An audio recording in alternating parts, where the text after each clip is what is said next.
নেত্রকোনার কেন্দুয়া পৌর শহরের মধ্য সাউথপাড়া এলাকায় পথরোধ করে এক বিকাশ ও ফার্মেসি ব্যবসায়ীকে ধারালো অস্ত্র দিয়ে ভয় দেখিয়ে নগদ 3 লক্ষ টাকা এবং 3টি মোবাইল ফোন ছিনতাইয়ের ঘটনা ঘটে গেছে।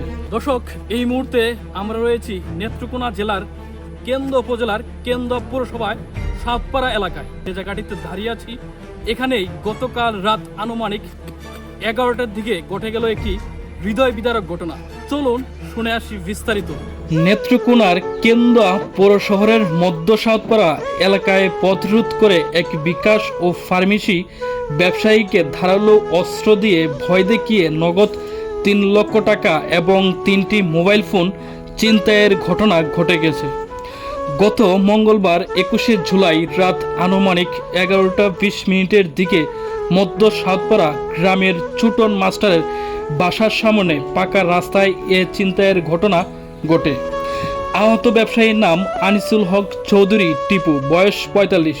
তিনি কেন্দুয়া উপজেলার নওপাড়া ইউনিয়নের কাউরাট গ্রামের আবু জাহেদ চৌধুরীর ছেলে এবং বর্তমানে কেন্দুয়া পৌরসভার মধ্য সাউথপাড়া এলাকার স্থায়ী বাসিন্দা। তিনি স্থানীয় মতির মোড় ও দীর্ঘদিন ধরে সেখানে ফার্মেসি ও বিকাশের ব্যবসা পরিচালনা করে আসছেন। রাত আনুমানিক 11টা 20 মিনিটের দিকে ঘটনাটা ঘটছে।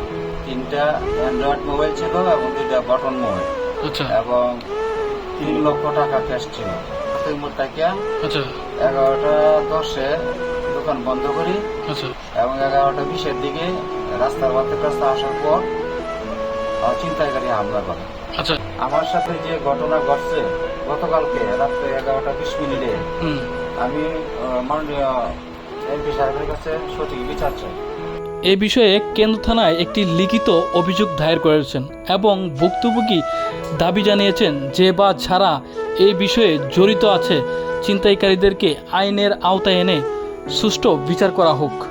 ধন্যবাদ সবাইকে। সবাই ভিডিওটি শেয়ার করে পৌঁছে দিবেন আমাদের কেন্দুয়া উপজেলার প্রশাসনের কাছে।